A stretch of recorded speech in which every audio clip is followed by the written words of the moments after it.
Okay, let's go.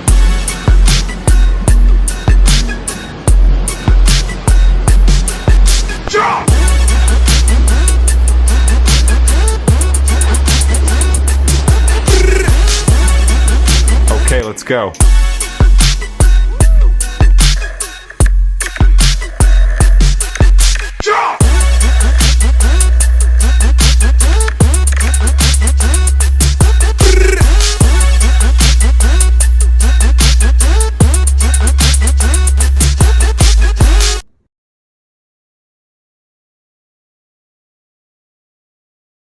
Kali ini kita akan membahas nasionalisme antara atlet Indonesia dengan Malaides, ya. Banyak yang bertanya-tanya intro baru saya, itu ada gambar saya lagi berenang, saya lagi surfing, skateboard, snowboarding, ya. Saya akan kasih tahu, ada nanya itu AI atau gimana. Itu yang renang, itu asli renang itu ya. Karena saya coach pelatih renang, saya masih berkompetisi for fun ya, nggak serius di master class ya. Masih saya berenang, masih suka saya ada swimming meet di sini. Kadang kita antar pelatih kita lomba masih. Terus surfing, saya surfer. Saya dulu surfer. Itu lihat boat saya di belakang, ini bukan background ya. Saya punya 2 boat yang penuh kenangan. Ya, penuh kenangan. Ini sponsornya Billabong sama dengan topi saya, bukan Billabong, sorry, Volcom. Ya, ini sama dengan ini brandnya apa? Surfing seperti Volcom, Billabong, Quicksilver, itu surfing. Nanti atlet Niwayan Maulana akan saya pilih di sini sebagai perwakilan atlet Indonesia karena kita berbilang kaum atau banyak ras. Ini atlet skateboard kita yang kemarin dia dapat perak, itu hebat sekali. Masih muda, masih 13 tahun. Blestran campuran Australia.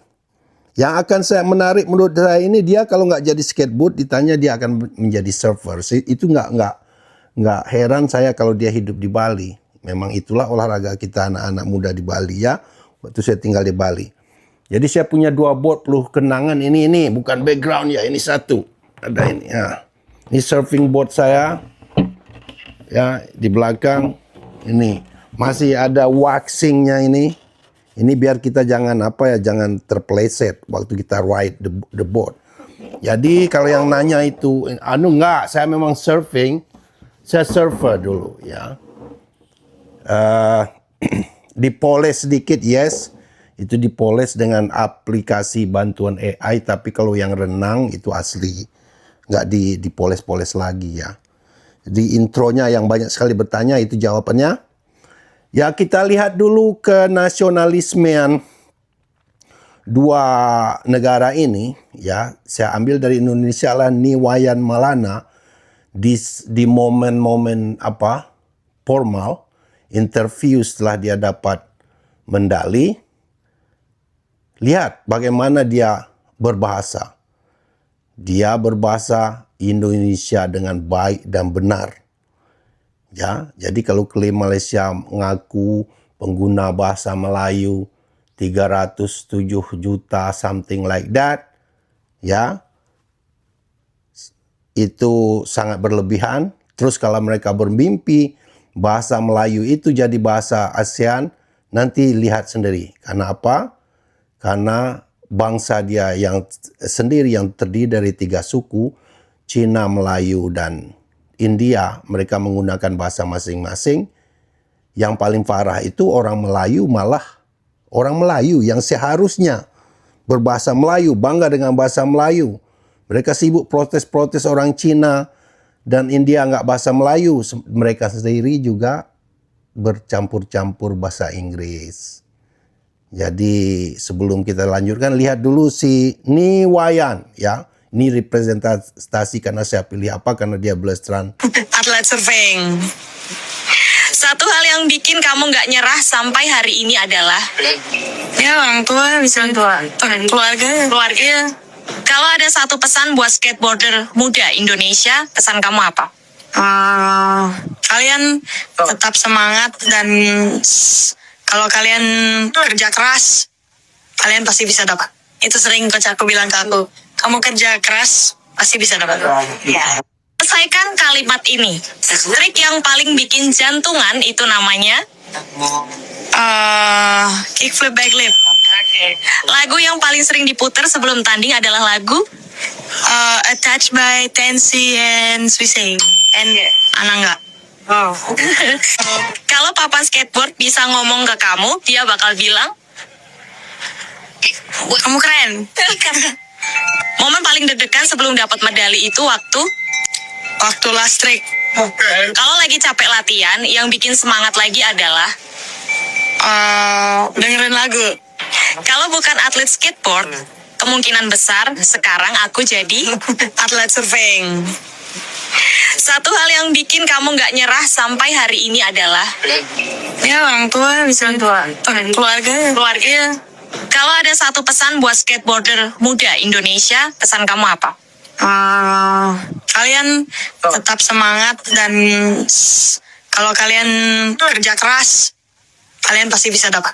Itu sering coach aku bilang ke aku, kamu kerja keras, pasti bisa dapat. Ya. Sudah dilihat tadi kan? Dia berbahasa Indonesia dengan baik dan benar di acara setelah dia dapat medali perak, dan ingat umur dia cuma 13 tahun. Dan satu lagi atlet Indonesia, nanti saya mungkin akan buat video khusus. Dia baru 11 tahun. Skateboard half pipe kalau nggak salah itu. Ya, jadi kalau masalah olahraga, renang, surfing, skateboard, snowboard, saya paham. Karena saya melakukan itu semua. Saya itu olahraga saya ya. Jadi dia dengan diwawancara, dia ngomong berbahasa Indonesia dengan baik dan benar, nggak ada aksen-aksen bulenya sedikit pun lagi seperti dibandingkan dengan atlet Malaysia seperti langit dan bumi. Inilah representasi. Kenapa bahasa Indonesia itu keren? Kenapa bahasa Indonesia itu diakui UNESCO? Ya, kenapa bahasa Indonesia itu menjalar sampai ke anak muda Malaysia? Kalau di Sabah Sarawak udah kayak bahasa Indonesia. Brunei udah kayak bahasa Indonesia. Ya. Yang lucunya itu nanti kita bahas kenapa orang Maledes ini terlalu memaksakan, si Sobri tadi memaksakan, nanti bekas menteri dia memaksakan bahasa Melayu ini dijadikan bahasa ASEAN dan mengklaim ada 307 juta orang menggunakan bahasa Melayu. Ironinya, mereka sendiri tidak berbahasa Melayu dengan baik dan benar di event-event penting seperti Malana tadi ya. Tidak. Itu kelihatan lucu. Kamu sendiri nggak menggunakan bahasamu, nggak menghargai bahasamu, kok maksain orang ASEAN berbahasa Melayu. It's funny. Alright? Without further ado, check this out. Sebab kenapa kita tidak boleh menjadikan bahasa Melayu sebagai salah satu bahasa ASEAN. Tahukah anda lebih 300 juta penduduk ASEAN menggunakan bahasa Melayu? Meanwhile, 我叫胡雪莹，然后你们可以叫我 Kiki 啦。我今年23岁，然后我来自 Malaysia national team. So அனைவருக்கும் வணக்கம். நான் அருள் பிரகாஷ் பாலகிருஷ்ணன், மலேசியா கபடி சங்கத்தோட பொதுச் செயலாளர் மற்றும் Malaysia C கேம்ஸோட நிர்வாகி. ஸோ இந்த வேலையில உங்க பொதுமக்கள் அனைவருக்கிட்டையும் நான் ஒரு விஷயத்த தெரிவிக்க விரும்புகிறேன். அது என்னன்னா, in the first half we doing well, like as a plan, macam apa yang coach buat plan kita tak ikut, tak berapa untuk menjadi untuk first half, tapi kita catch up untuk main second half dengan Oh my god, what is that? Oh my god! Udah lihat tadi kan? Apa benda nih weh? Itu jawaban yang pas. Kenapa kalian itu halu? Kenapa bahasa Melayu itu nggak akan pernah bisa jadi bahasa ASEAN? Bahasa Melayu yang baik dan benar itu ada di Indonesia, di Riau. Di Riau yang pasti itu. Saya lama tinggal, awal karir saya dulu sebagai instruktur olahraga renang itu di Bintan Resort, daerah Bintan, daerah Pulau Bintan dekat Tanjung Pinang. Itu di Tanjung Pinang itu ada namanya Pulau Penyengat. Teman turunan rajanya itu masih teman saya. Ya. Itu mereka berbahasa Melayu dengan baik dan benar, dengan adat istiadatnya. Nggak ada campur-campur seperti atlet Melayu tadi itu. Apa itu? Ya. Di Indonesia bermacam suku bangsa. Saya pilih tadi, sengaja pilih Malana ya, yang Belestran Australia, Indonesia. Pasti kalau sekali lihat dari jauh pasti nggak bakalan bahasa Indonesia. Ternyata dia berbahasa Indonesia dengan baik dan benar di acara forum-forum resmi. Ya. Lihat atlet Malaydes tadi, yang Cina berbahasa Cina, yang Tamil berbahasa Tamil, yang parah yang tipe M Melayunya, campur rojak English. See, now you see the problem. Ya, inilah sebabnya bahasa Melayu itu nggak akan pernah bisa jadi bahasa ASEAN sampai bila-bila masa. Ya, wake up. Just keep it real, man. Kenapa bahasa Indonesia merajai, diakui UNESCO dan mempengaruhi generasi muda? Ingat tak satu cikgu ngamuk-ngamuk di Malaysia gara-gara muridnya menjawab homework pekerjaan rumahnya dalam kalimat bahasa Indonesia. Begitu dia alerginya, saya baca komen, ribuan komen, marah-marah, kita harus stop konten dari Indonesia. Sementara kau lihat di dalam negerimu sendiri. Itu namanya semut di seberang lautan kau lihat, gajah di pelupuk matamu kau tak lihat. Itu masalahmu, it's your problem, Malaydes. Stop dreaming. Jadi janganlah bermimpi bahasa Melayumu itu jadi apa? Jadi bahasa ASEAN. Itu yang saya sebut kemarin itu. If you can't stand with something, you will fall for anything. You will fall for anything. Untuk orang Melayu dulu ini. Kalau kau sendiri tidak berbahasa Melayu, tidak stand on your ground, tidak mempertahankan bahasamu, malah kamu campur-campur dengan Inggris, siapa yang menghargainya? Kenapa kau protes? Banyak sekali saya lihat YouTuber asli Melayu Malaysia marah-marah ke orang Cina yang nggak bisa bahasa Melayu. Kenapa kau tinggal di sini? Bla bla. Orang Indianya ngaku penduduk Malaysia tapi nggak bisa bahasa Melayu. Lah, kau sendiri nggak berbahasa Melayu yang baik dan benar. Nggak ada kebanggaan. Siapa juga yang mau ngikutin? Terus negaramu rasis juga. Hak dan kewajibannya beda. Itu beda dengan Indonesia. Mau Cina, India, pakai Sabang sampai Merauke, hak dan kewajiban sama. Nggak ada keistimewaan kami sebagai Melayu umpamanya. Nggak. Sama aja. Semua anak-anak mereka dari Sabang sampai Merauke, turunan India, Cina, Arab, bule, apapun. Mereka punya hak untuk jadi presiden. Kalau mereka punya kemampuan dipilih rakyat karena Indonesia negara demokrasi. Itu bedanya. Sementara kalian di Malaysia itu bangsa hamba sahaya. Kenapa? Karena sejak lahir kalian sudah dijadikan hamba. Kalian tak boleh dari semua etnis pun, termasuk Melayu, kalian tidak bisa bermimpi jadi raja. Mana boleh. Itu beda dua negara kita, beda Indonesia dengan Malaysia. Itu sangat berarti sekali, khususnya untuk human right, ya, untuk kebebasan hidup lah, hak manusia, hak dasar manusia lah itu. Jadi pakcik-makcik di Malaysia ini, subscriber saya ini ratusan ribu loh, banyak juga dari Malaysia penontonnya. Ini saya tidak memaksa Anda untuk subscribe, ya, dan saya juga nggak butuh sebenarnya. Tapi kalau Anda ingin dapat angle lain, karena saya tahu di negaramu media dikontrol, bicara dikontrol.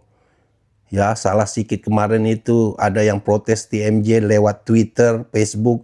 Dia ngomong benar. Dia bukan bikin hoak, dia ngomong, dia cuma mempertanyakan TMJ itu kenapa bisa berbuat seenaknya tanpa accountability. Ya, tanpa ada sanksi hukum. Untouched seperti is above the law. Itu yang dia pertanyakan, itu dia benar, bukan menghina. Kalau ditangkap itu dengan polisi. Itu bedanya ya. Di Indonesia enggak, bebas. Kalau pemimpin itu salah, bebas. Apalagi kritik. Cuman kritik. Apalagi itu benar. Bebas. Kamu lihat anggota dewan kami kemarin itu. Di Nepal kan. Malaides mana bisa. Kalau menghina Presiden Indonesia, jagonya semua orang Malaides nih. Menghina sultannya aja, nengok muka sultannya aja nggak berani. Sabda tuanku, tepuk tangan, apapun itu. Hancur sepak bolamu juga kau tepuk tangan, kau cari kambing hitam. Pertama Presiden Indonesia dulu yang disalahin. Ingat dulu kan? Who was in New York. Kami nggak bakalkan lupa sampai bila-bila masa. Untung aja Pak Prabowo baik. Sangat bagus dia. Kalau saya, wah, bahaya itu. Ya. Ini pembahasan pencerahan ini. Jadi pakcik-makcik Malaysia, kalau pengen pintar, if you wanna hear another side of story, ya, you sub my channel. Subscribe channel ini. Saya nggak mengharapkan apa, jadi kalian notifikasikan ada. Jadi kalian dapat apa? Cerita lain, angle lain daripada negaramu. Ada side of story ya. Jadi dua side. Jadi kamu bisa dapat pencerahan. Oh begitu. Oh negaraku ini ternyata begini. Oh Indonesia yang selama ini kita hina IQ 78 miskin itu begini. Jadi kita jadi humble jadinya. Jadi kita nanti silakan putuskan sendiri. Yup, terima kasih yang sudah subscribe. Seperti biasa, I do appreciate that. Yang share, like, comment, yang tune in. Garuda Japan, peace out. See you next time. Bye-bye. Antara Indonesia versus Malaysia di SEA Games Thailand. Bukan hanya soal jalannya laga, tetapi tentang komposisi pemain timnas voli putri Malaysia, begitu juga di cabang olahraga lain. Skuad Malaysia terlihat dipenuhi oleh pemain keturunan Tionghoa, sebuah pemandangan yang langsung memicu berbagai reaksi dari penonton dan pecinta voli. Komposisi atlet yang didominasi oleh etnis Tionghoa dan India pun memicu diskusi luas di kalangan warganet. Hampir 95% kontingen atlet Malaysia di SEA Games dari China dan India. Kemana atlet Melayu Malaysia? Perbincangan ini tidak hanya berfokus pada pertandingan, tetapi juga menyentuh isu representasi dan identitas dalam olahraga nasional. Sebagian warganet mempertanyakan minimnya kehadiran atlet Melayu dalam skuad tersebut. Mereka menilai bahwa tim nasional seharusnya mencerminkan keberagaman etnis negara, terutama kelompok mayoritas. Sementara itu, komentar lain justru menyoroti kontras yang terasa tajam antara besarnya kontribusi atlet non-Melayu di arena internasional dengan kebijakan negara yang selama ini memberikan berbagai hak dan keistimewaan kepada kaum Melayu. Sepertinya adanya hak istimewa yang didapatkan kaum Melayu sehingga kaum Melayu Malaysia sudah malas bersaing di dunia olahraga lagi. Tapi kok ngakunya IQ tinggi?